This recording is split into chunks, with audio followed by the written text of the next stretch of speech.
Hi everyone, it's me, Spring, the fiber enthusiast, back with a part 2 of drop spindle spinning basics.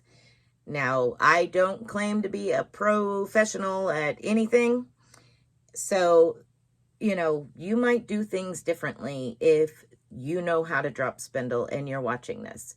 Or if you watch somebody else's and you understand what they're talking about better than I, please, by all means, go hook up with their videos. This is how I learned. This is what I found works for me. And since I was asked to show and present to you how to do certain things, I try to accommodate. Again, this is part 2 of drop spindle. So we will move on to taking a look at, okay, now we have it on our drop spindle. Now what do we do with it? We have one single. All right, so I'm going to go ahead and move you to what's in front of me. So here we have your common run-of-the-mill ball winder. Now I have taken it straight from my drop spindle, run my strand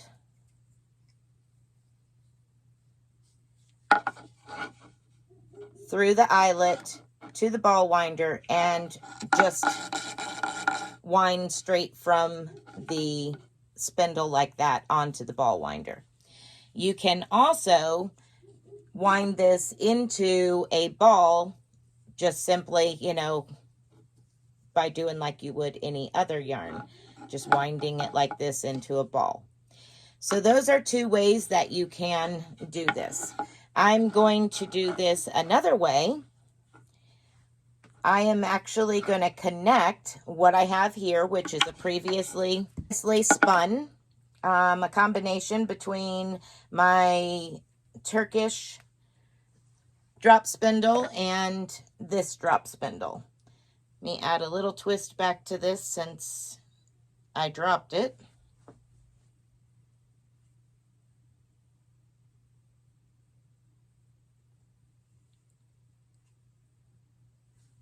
Okay. So that's two ways. Now let's work on another way. I'm going to be plying from both of these.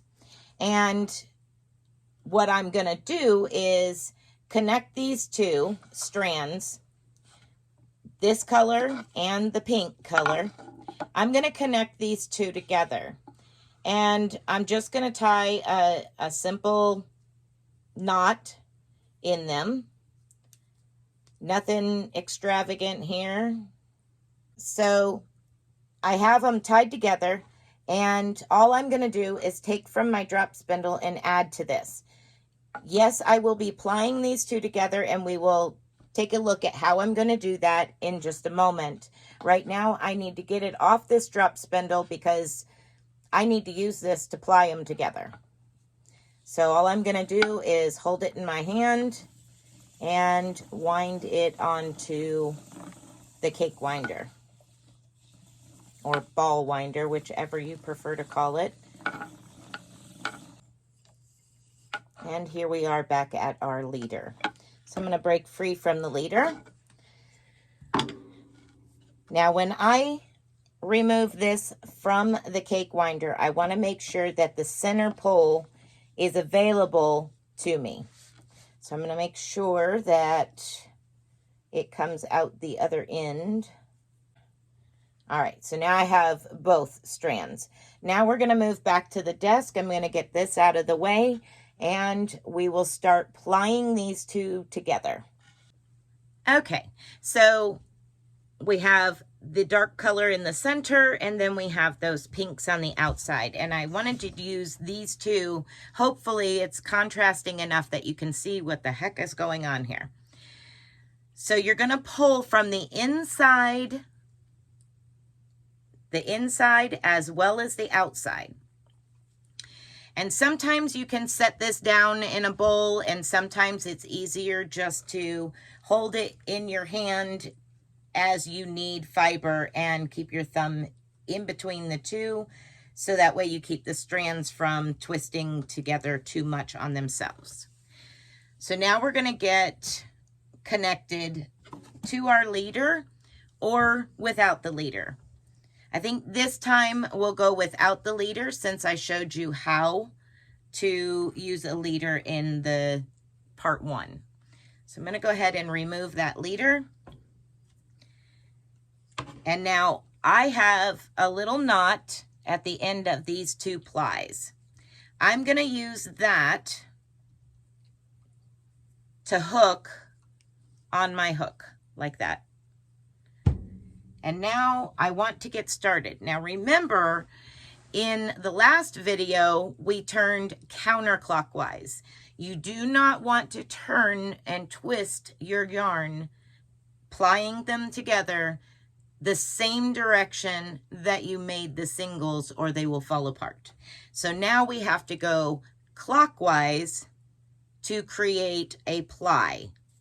So again, we're going to do the same thing. We're going to twist, build up energy, park, and release that energy up into those 2 strands up here. And now it's plying together.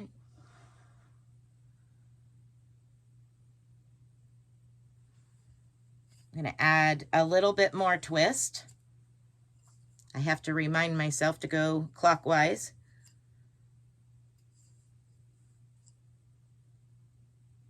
Okay, so I've got a little bit more twist in there. Now I'm going to use up that energy and twist in a little bit more yarn. And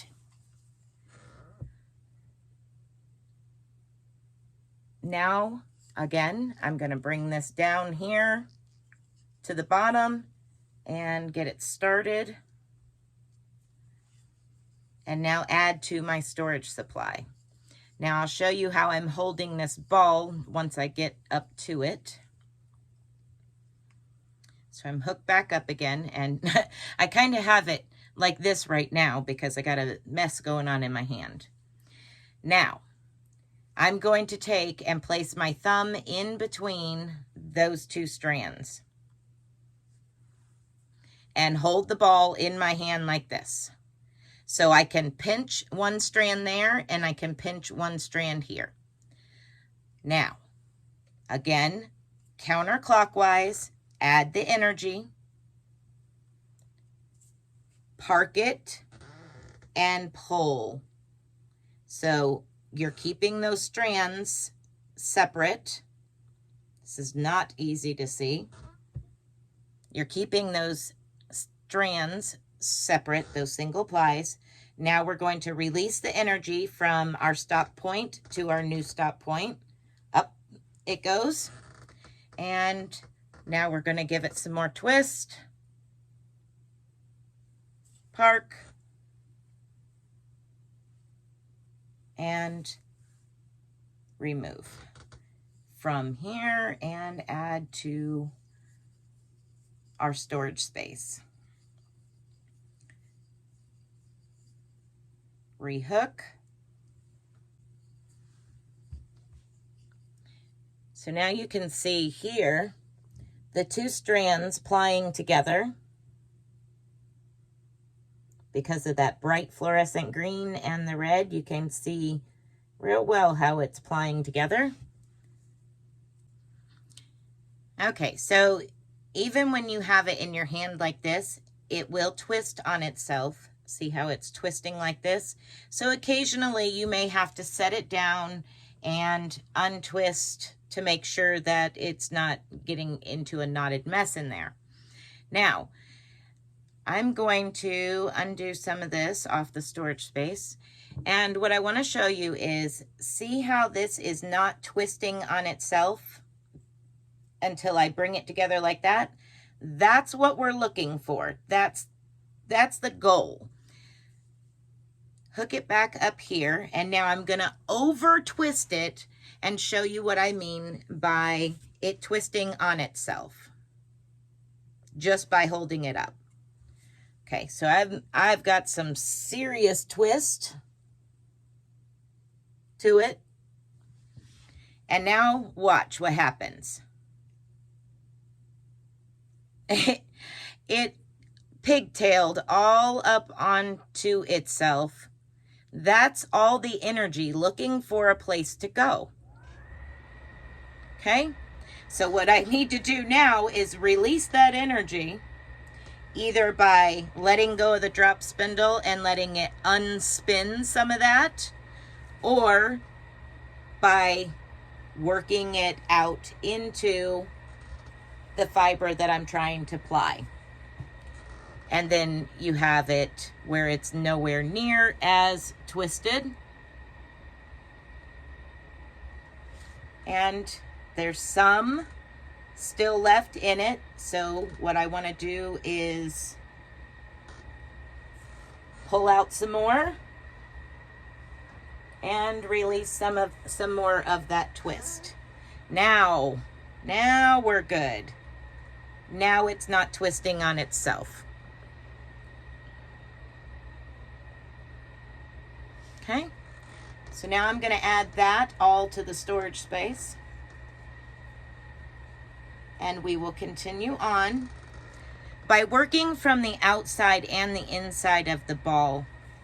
You are adding a little bit more twist to the strand that you're pulling from the center versus the outside. It's okay as long as it's not already over twisted. Otherwise, you're going to add a lot more twist to it. So we're going to continue working on this until I've used all of this. Okay, so I have come down to the end of the pink, but I still have that much of the burgundy still left, that wine color. So I'm just going to keep on spinning until it's all gone. And I'm just going to cut off that little tail there that I created.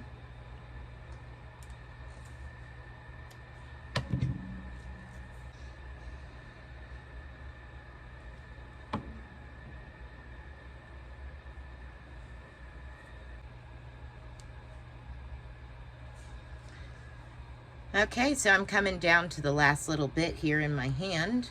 Figured I'd come back and show you where I'm at. Just kind of still winding up and adding to the storage space.